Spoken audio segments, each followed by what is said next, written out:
Hello everyone. Today, we're going to dive into a truly fascinating story that challenges everything we think we know about health and nutrition. We'll explore what I call the Arctic paradox. Imagine a place where temperatures plummet to 40 degrees below zero, a world where growing a single fruit or vegetable is impossible. Yet, a population thrived there for centuries without any of the foods we consider essential for survival. By modern nutritional standards, they should have vanished, but instead, they possessed a physical vitality that absolutely baffled early 20th century doctors.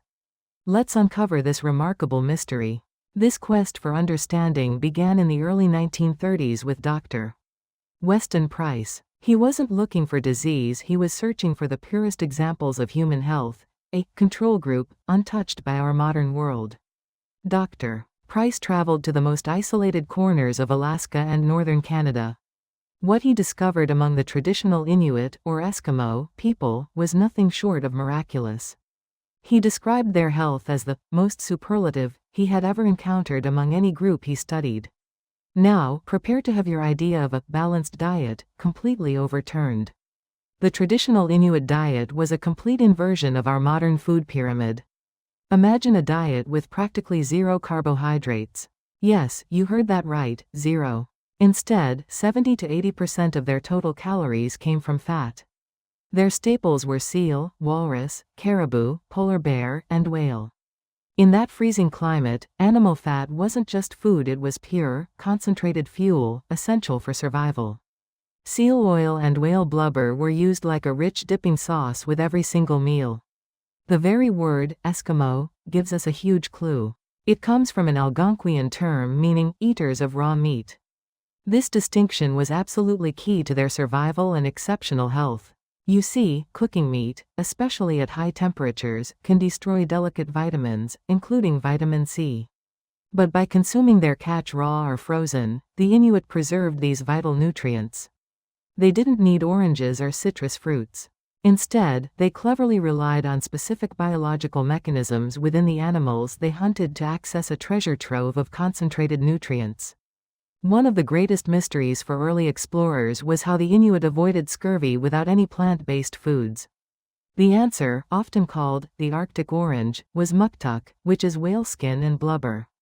Believe it or not, whale skin is a powerhouse of vitamin C. Unit for unit, muktuk contains as much, if not more, vitamin C than citrus fruits. By prioritizing these specific tissues from their catch, the Inuit ingeniously engineered a truly vitamin-rich diet entirely from animal sources. Beyond just the muscle meat, the Inuit practiced what we now call head-to-tail nutrition. They understood that every part of the animal offered unique and vital nutrients. For instance, the liver and kidneys provided concentrated minerals and vitamin A. Brains and eyes were rich in essential fatty acids and DHA, crucial for brain health. Bone marrow offered deep nourishment and high caloric density. And remarkably, adrenal glands, eaten raw, provided high concentrations of vitamin C. Their survival absolutely depended on consuming the entire animal, ensuring no nutrient gaps existed in their diet. Here's another jaw-dropping fact: in a society completely devoid of toothbrushes, fluoride, or dentists, dental disease was statistically non-existent. Dr. Price personally examined thousands of teeth among these isolated Inuit, and what he found was astonishing: a cavity rate of a mere 0.09%. That's less than one cavity per thousand teeth. This stands in stark contrast to the widespread tooth decay rampant in the industrialized world during the very same period. This perfect dental health was just one aspect of their architectural perfection. Their traditional diet guided their bodies to build perfectly structured frames. They had wide nasal pathways, allowing for optimal breathing even in the harshest cold. Their broad dental arches provided ample room for all 32 teeth, leading to perfect occlusion. There was no need for orthodontics, as straight teeth were a birthright, not a medical intervention. Their faces were naturally wide, allowing wisdom teeth to fit perfectly without any impaction whatsoever. The physical capabilities of the Inuit were often described as superhuman. Men could carry heavy loads and trek for days across the unforgiving tundra without fatigue, fueled entirely by that dense animal fat. This wasn't just about strength, it was incredible stamina. and their health extended to one of life's most fundamental capabilities, childbirth.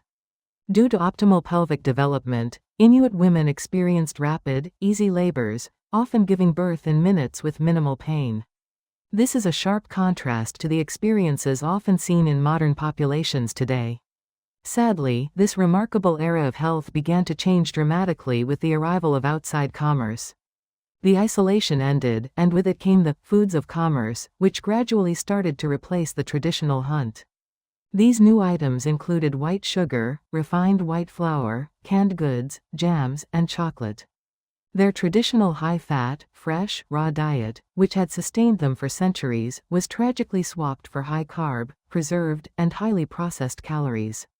The health decline that followed was not gradual, it was immediate and catastrophic. Within months of adopting this trading post diet, tooth decay skyrocketed. The cavity rate, which was once a miraculous 0.09%, jumped to levels rivaling the Western world. Without any dentists to treat this sudden onslaught of rotting teeth, the Inuit population suffered immense physical pain, a type of suffering that had been completely unknown to them for generations. The damage wasn't limited to one generation, it extended to the next. Children born to parents who had adopted these modern foods began to show signs of what we call generational degeneration. They were born with narrower faces and dental arches, leading to crowded and crooked teeth. The perfect smiles were gone. And even more tragically, diseases like tuberculosis, diabetes, and heart disease, which were previously rare, began to decimate the population, marking a stark and painful contrast to their ancestors' vibrant health. So, what is the lesson of the North for us today? The Inuit proved that human biology is incredibly adaptable, but it is not invincible against the relentless processing of our food. Their experience provides a clear formula for thriving. First, prioritize nutrient density. Focus on organs and healthy fats over empty calories.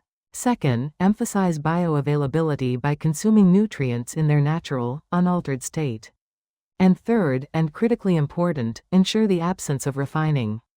The exclusion of sugar and flour was just as important as the inclusion of whole, animal foods. Ultimately, their optimal health was achieved not through supplements or medicine, but by the sheer quality of their food source. It's a powerful reminder for us all.